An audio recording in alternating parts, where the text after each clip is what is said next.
see you have another announcement up there about great decisions. Did you see it? Okay. Are we sharing this seat or do you sit over there? No, I just you're fine. Okay. Okay. Dave, I might, but right before your, I think it's right before your sermon. No, I thought that was Liz. I might sneak out behind you, so don't worry, something's going on. But because I just had knee surgery and I'm not very comfortable sitting. Yeah, how's it going? It's fine, but I just sitting You is my came least through comfortable. just fine? Yeah. Oh, so good. far so good. I It's was been thinking, 3 I weeks. was asking people how you were doing. But So. I might sneak out then, because we will have sung both of our songs by then, I think, and find a more comfortable I place. understand. So I didn't want you to worry or I think don't about take it. it personally. Yeah, don't.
Good to see you. It's been so long. Are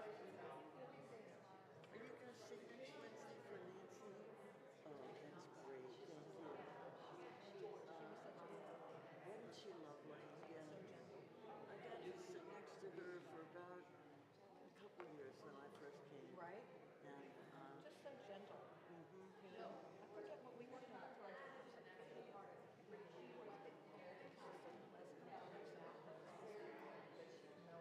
she looked calm and composed, but a lot of pictures that Mel showed me, I said, geez, she looks so calm and composed. A2, A2. Yeah, most of the time. I mean, We all have ours. Right.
Yay.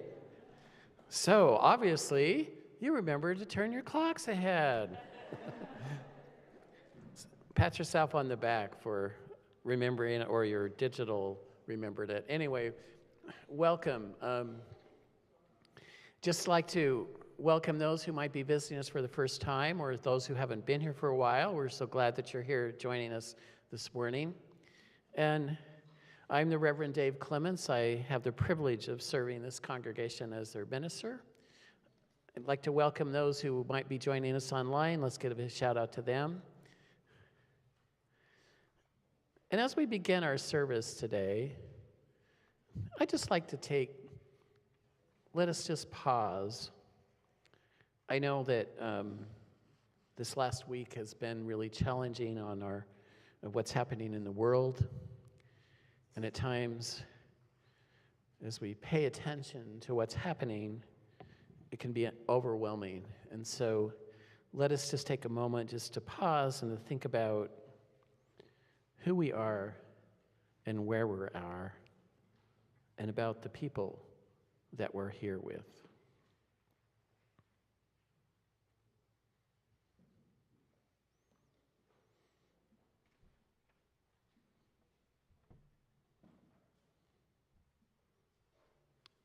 And may we find joy today in gathering together and being as a community.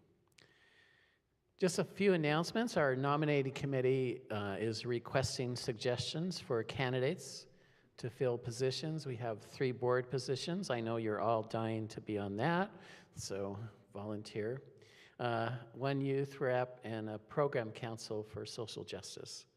So you can contact members of the nominating committee: Dave Keegan, Tom Griffin, Sam Longstreet, Jen McPherson, or Ginny McIntyre. Well, yesterday, we had this wonderful community event here called a Repair Cafe. How many here took advantage of bringing things? Yay. And I'd like to thank those who put that together. It was a success, and it was wonderful to see so many people from the community here being excited to be here. And then last evening, for our new members, we had a new member evening, and that was another great opportunity of engagement, and we'd like to thank the membership committee who actually helped in organizing and putting that together. I need to remind you that we are in a pledge campaign, and if you haven't filled out your pledge card, I ask you to do so. I think we now have, out of the 200 pledging units, we have 84, so we still have a ways to go. And we're about 175,000 as far as our goal to where we need to get. So pledging is important. It's how we're able to afford to do the things that we do and the programs that we do here. And there'll be a table after the service that you can contact them and ask more questions. The great discussions or great decisions today, actually the speaker is ill, and so they'll just have an informal session here right after the service. So just invite you, if you've been going to that, to continue. Also, next Sunday, Jerry Devis, someone that I know quite well, will be doing a workshop about dementia, and it's just kind of an informational type thing, and it will be in Holland Hall after the service. Next Sunday, also at 3 o'clock, is the memorial service for Nancy Fox, and we just invite those who would like to come and those who knew her to that memorial. And today's service is all about paying attention, so you've done a good job because you got here. So, but I think of this world, and it's a loud, fast, and many times overwhelming. And notifications all the time are calling for our attention. Headlines pull at our emotions. The pace of life asks us to hurry from one moment to the next, and yet the spiritual traditions of humanity offer a quiet invitation. Slow down, notice, pay attention.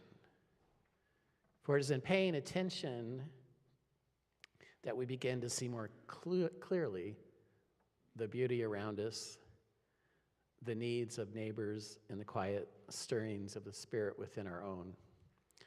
So this opportunity will be an opportunity to this hour together to practice this art of paying attention. I invite you to listen more deeply, to notice one another, to open ourselves to wonder, and may we be more fully to this gift of this moment. And now let us enter into worship. And our choir will now perform for us listening. Hello, everyone. Hi. Good to see everyone. So the next piece we will be singing is called "Listening." It's by a local composer. She grew up in Baltimore.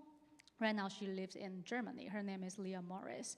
And so after teaching this piece to choir, and I thought, oh, this is a lovely piece. Maybe we could also have the congregation to join us. So I would like to teach you guys this piece. It's very short. It's only 4 phrases, only 2 lyrics. One, so mainly is I'm listening, Spirit speak to me. And do it 2 times. And then my eyes are wide open, my hands are wide open to see what I can be. Then I'm listening, Spirit speak to me. Could we have the slides on the up screen, please? So anyways, meanwhile, I'm gonna teach you this one. It's the beginning. Okay. So it goes like this way. I'm listening, I am listening, Spirit, speak to me. I'm listening, I am listening, Spirit, speak to me. My eyes are wide open, my eyes are wide open to see what I may be. I'm listening, I am listening, Spirit, speak to me. Great job, everyone. Okay, so we will sing this one 4 times, so you have more time to practice, all right? And of course, choir will sing with you. Thank you so much for joining us.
Good morning. I'm Evelyn Hewitt, your worship assistant this morning.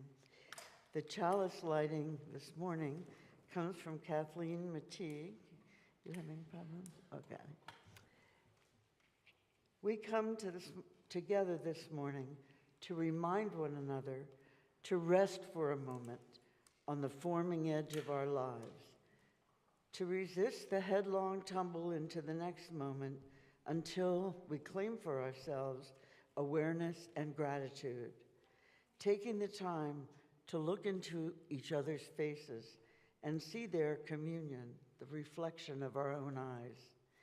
This house of laughter and silence, memory and hope is hallowed by our presence together.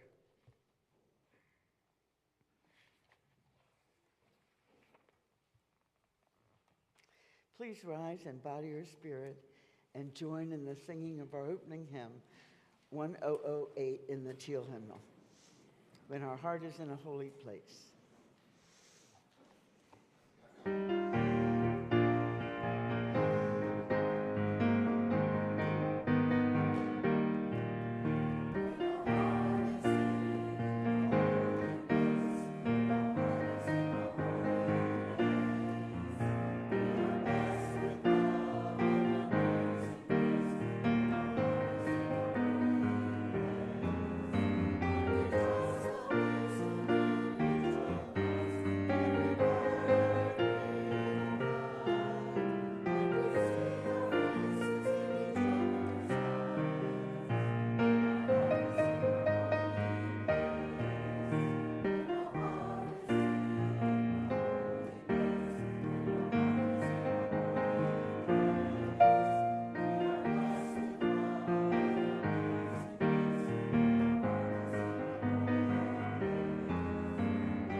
Please remain standing as we unite our voices to speak aloud the covenant of our community. These words are both known within our hearts and are on the order of service. Love is the teaching of this church. The quest of truth is its daily task, and service is its prayer. To dwell together in peace, to seek knowledge and freedom, to serve life and community, to the end that all souls shall grow in harmony. This is our covenant with each and with all. Now it's time for the story for all ages, and we invite our children to come forward.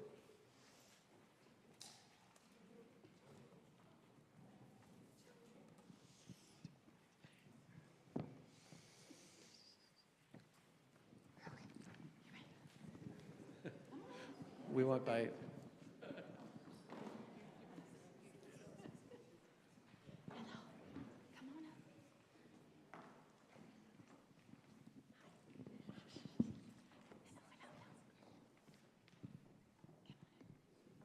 Hi, everybody. We have a story this morning about a grandfather and a grandson. I want you to listen for things that might seem familiar to you. You may have done some of these things. So one day, A young boy was walking through the woods with his grandfather. The grandfather was known as someone who loved nature. Do you know somebody like that? Loves being outside?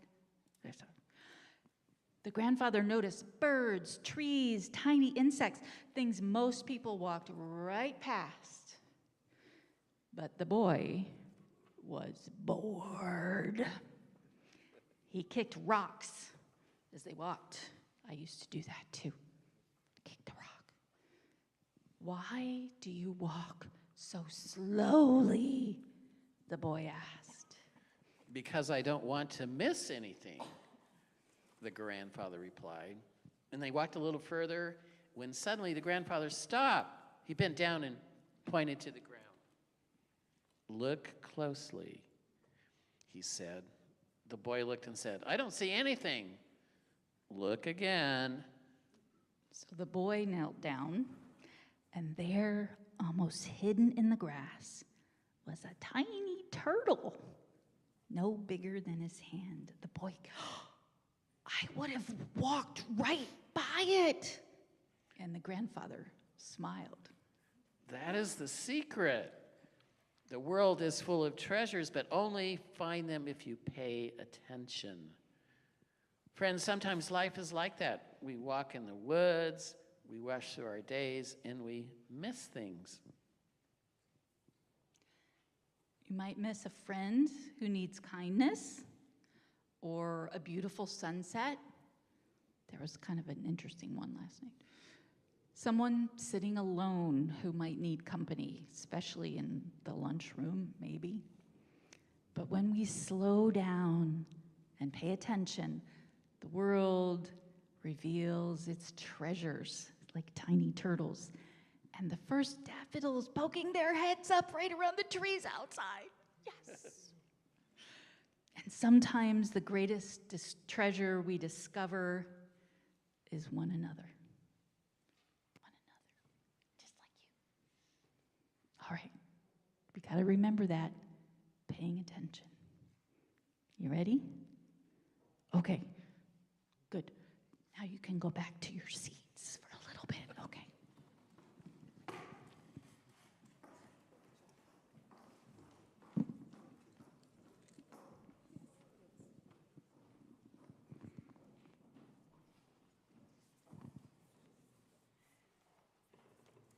At this time, you are invited to come forward and light a candle of joy, sorrow, or hope.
please join me as we sing the children out to their RE classes.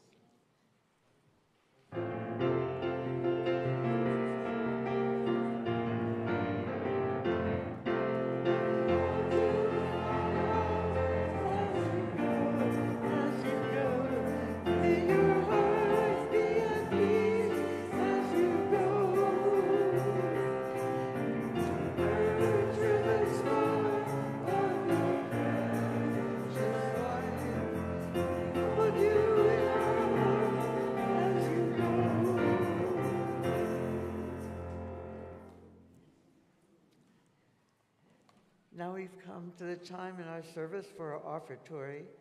We are sharing the plate with our partner churches, and Reverend Dave will say more about that.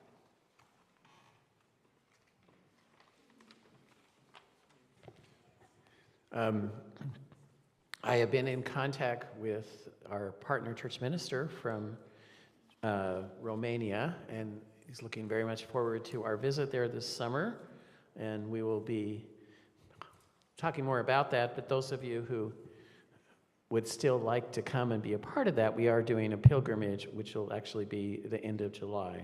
So there's information, and I'll put up more information this week. But the Partner Church program allows us as congregations to partner with Unitarian churches in Romania, and also in our case in India. And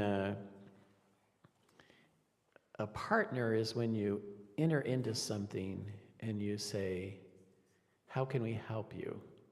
It's not a case of going and telling them what they're doing wrong and how they should do it our way. And so it's a unique opportunity for us as a church to partner and actually learn and to grow. And that's really at the crux of this Partner Church program, and I'm excited to kind of bring it back here and to provide that opportunity, because it's always a rich thing when you can be connected with Unitarians in other parts of the world and learn about their culture and come to realize that we're all people and we all care for each other and we all want basically the same things. So I invite you to give generously. This money will be used as we will make a pilgrimage this summer. It won't be used for that, but it'll be used for some projects that they might have, and I'll trying to find out more about that, and I'll be sharing that with you in the future. So now if the ushers will come forward, we'll prepare to take our offering.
Paying attention.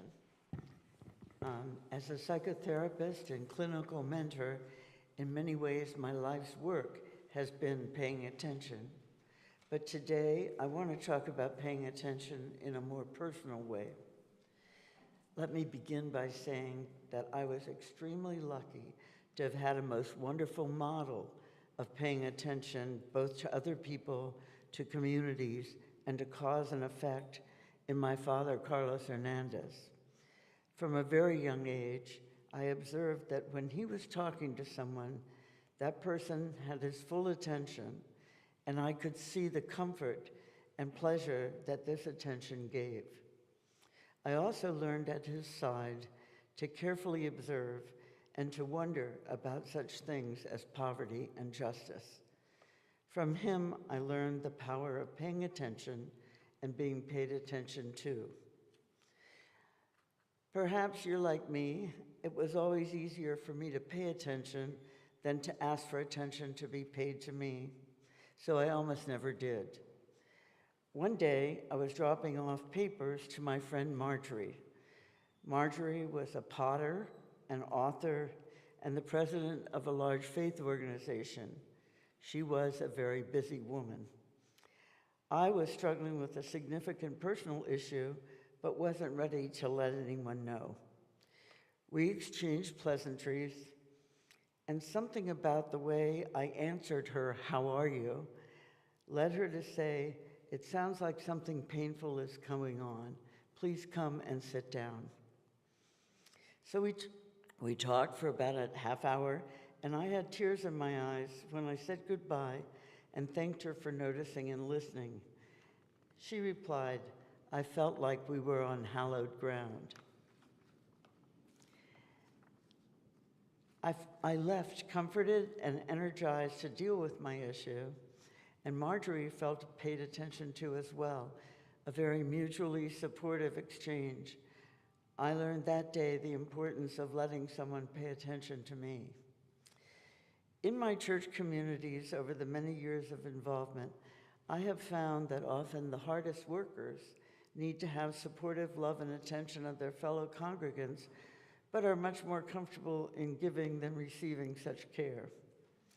It's my hope that sharing my little vignette will help us as a congregation be aware of the benefits of mutual paying attention, and that the strongest among us might seek and allow compassion as needed.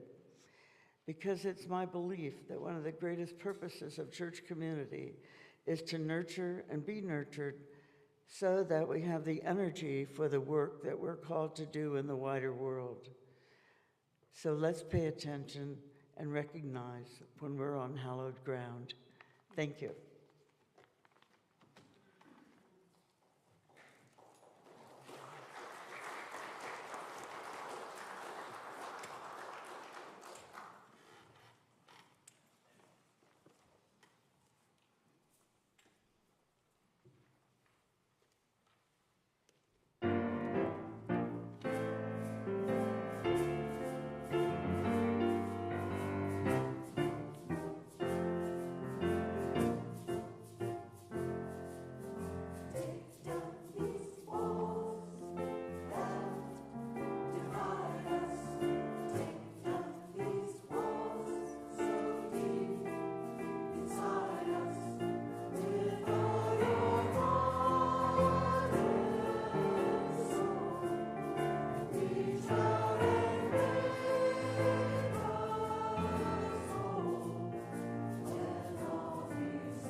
Thank you, choir, for that wonderful music.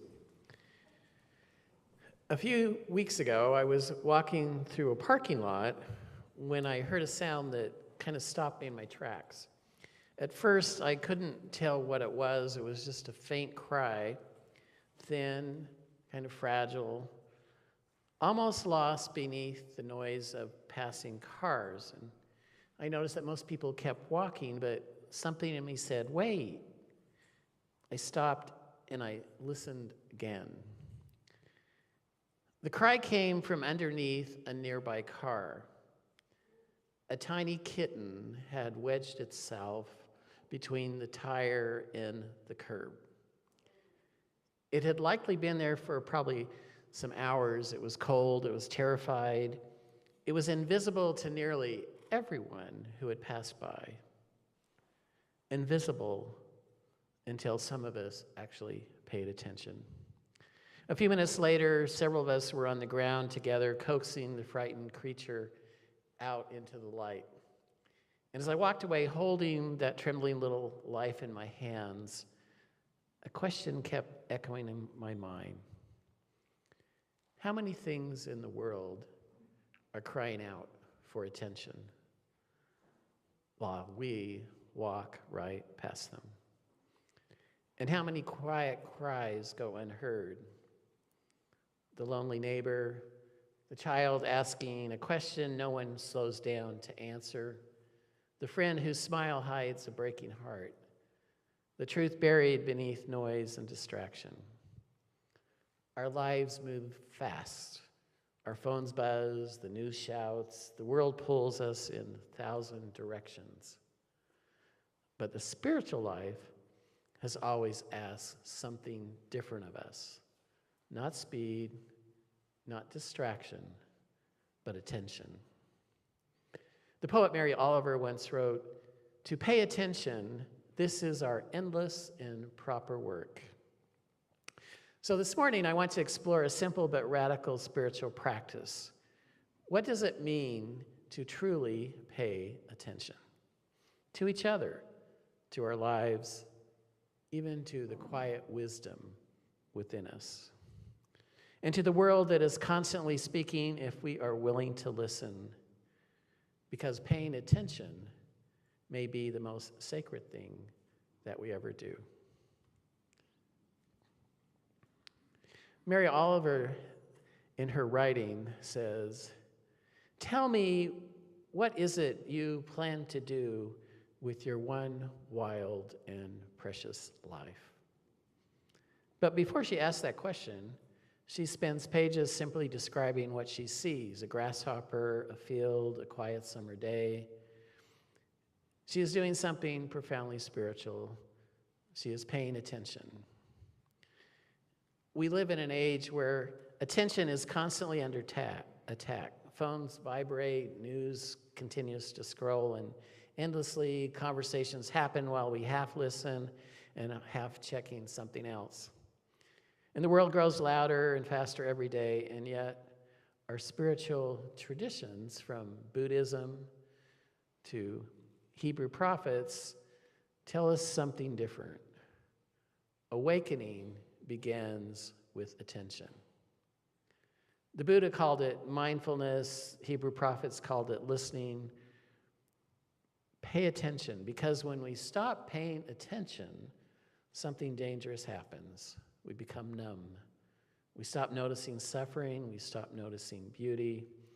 We stop noticing one another. And when that happens, compassion quickly and quietly slips away. I remember a moment from my ministry that taught me something about attention. I was visiting someone in the hospital, someone who'd been a strong and steady presence in the congregation for years. And when I walked into their room, they looked small in that hospital bed. Machines beeped quietly. The room smelled faintly of antiseptic. And for the first few minutes, we did what people often do in uncomfortable moments. We talked about ordinary things, the weather, the doctors, the tests. But then there was a long silence. And in that silence, something shifted. The individual looked at me and said very quietly, "Everyone comes in here talking, but no one really sees me." And that sentence landed heavily on my heart. And so we sat together. Instead of filling the silence, I simply stayed present. And slowly, she began to speak about fear, about memories, about what mattered most in her life. And what she needed in that moment was not advice, it was attention. To be seen, to be heard, to know that they were not alone. The philosopher Simon Weil once said, "Attention is the rarest and purest form of generosity." Now think about that. Attention is generosity. Because when we truly pay attention, we say to another person, "You matter. Your story matters. Your pain matters. Your joy matters." In a world that constantly pulls us towards distraction, attention becomes a spiritual discipline. It is how we cultivate compassion. It is how we stay awake to injustice. It's how we remain connected to the sacred mystery of life. But attention is not only about personal relationships, it's also about the wild world. If we don't see suffering, we cannot respond to it. If we don't notice injustice, we cannot resist it. Our Unitarian Universalist faith invites us into courageous attentiveness, not to despair, but to respond. Yet attention is not only about noticing pain, it's noticing about beauty.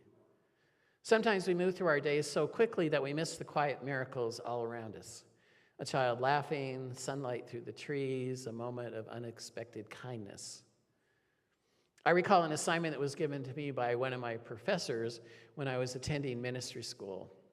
The assignment was simple. Take a 15-minute walk in your neighborhood and notice what you see.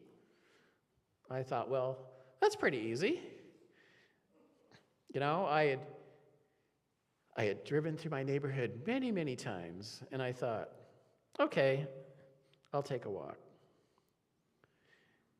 And as I took that walk that day, I never really noticed that my next-door neighbor in her yard had very manicured flower gardens.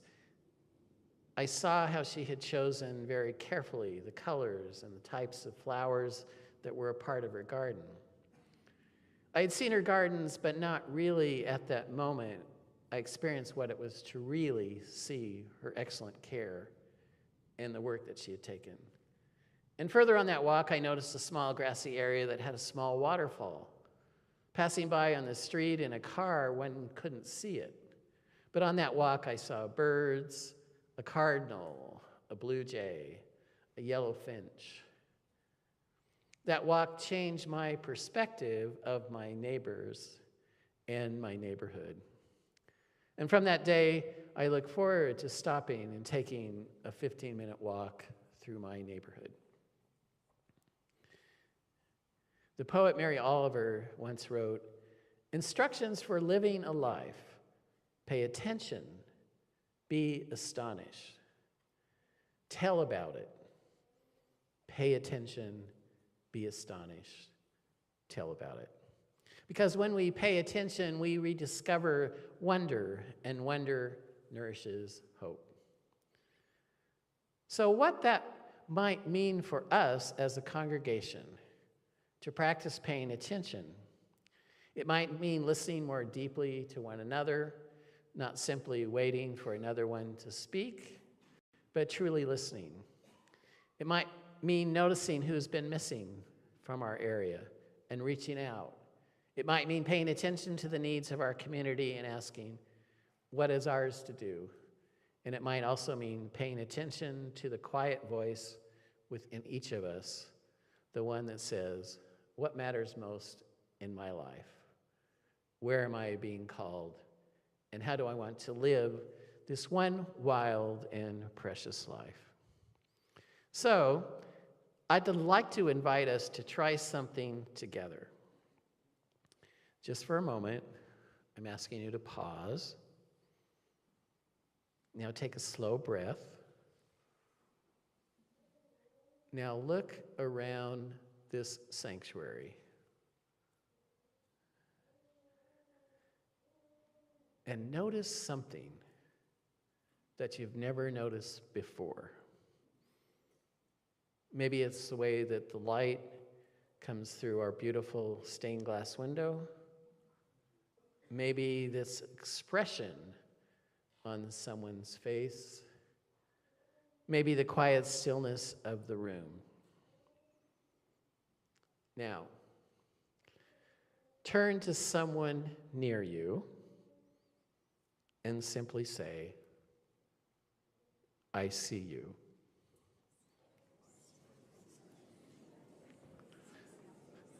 That's it. Because paying attention is one of the simplest ways we practice love. I've had many experiences in my ministry where this lesson of paying attention has been taught to me. And I recall I was serving as a chaplain at the VA hospital, and I was assigned to the oncology floor. And I spoke with families and veterans when they first got their cancer diagnosis, and then, unfortunately, many of them, they came back several months later when their treatments had failed. And such was the case of this one individual that I call Henry. Henry and I had first met many months before when he was in the hospital for tests to determine where his cancer was and how far along and how he was going to be treated. And many months later, he was back on the floor, not with good news. His cancer had spread, and this time his time was close at hand. He had gathered all his children that day in his room, and they were there to spend time and to say their goodbyes. And I entered the hospital room that day and saw a wonderful family gathered around their beloved Henry. I looked around the room and began to ask each family member how they were doing, what could I do to offer to them to offer comfort. Each family member thanked me and said, "Can you offer a prayer for us?" I went around the room, and when I came to the last family member, it dawned on me. In other words, what I finally heard when I stopped paying attention was all that they really wanted was for me to offer a word of prayer. I had spent time trying to offer the comfort that I thought should be offering to the family, which I'm sure they appreciated, but all they really wanted at that time was for me to offer a prayer. I offered a short prayer, and the family greatly appreciated. I left the room that day realizing that when I had stopped and listened and paid attention, I connected with the family. I once heard a naturalist describe how trackers in the wilderness learn to see things that others miss. A bent blade of grass, a small disturbance in the soil, a broken twig. What looks invisible to most people becomes a story when someone pays attention. Spiritual life is something like that. The sacred is always present, but it reveals itself most clearly to those who are paying attention. So perhaps the invitation for us today is simple. Slow down, notice, listen. Look for the sacred in the ordinary moments. Look for the humanity in one another. Look for the places where love is calling us to respond. Because when we pay attention, truly pay attention, we discover something remarkable. The world begins to open. Compassion deepens. Wonder returns. And remember that this life, this one wild and precious life, is far too sacred to sleep through. I invite you this week to think about this week ahead, and as you move through your days, I invite you to try a small practice. This week, notice an act of kindness. Notice one moment of beauty. Notice one person who may need encouragement. And when you notice, respond. Because paying attention is where compassion begins. May it be so. Amen. Please join us in our closing hymn, number 1064, Blue Boat Home.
Please join me in saying the words we use each week to extinguish our chalice. We extinguish this flame, but not the light of truth, the warmth of community, or the fire of commitment. These we carry in our hearts until we are together again.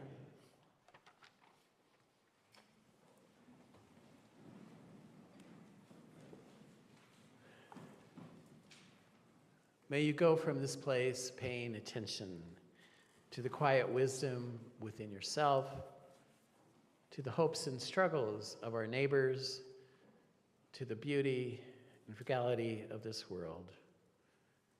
And may the tension we practice become compassion.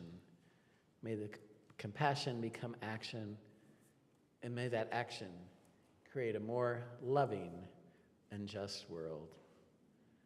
Go now in awareness, go in wonder, go now paying attention. Amen. May it be so.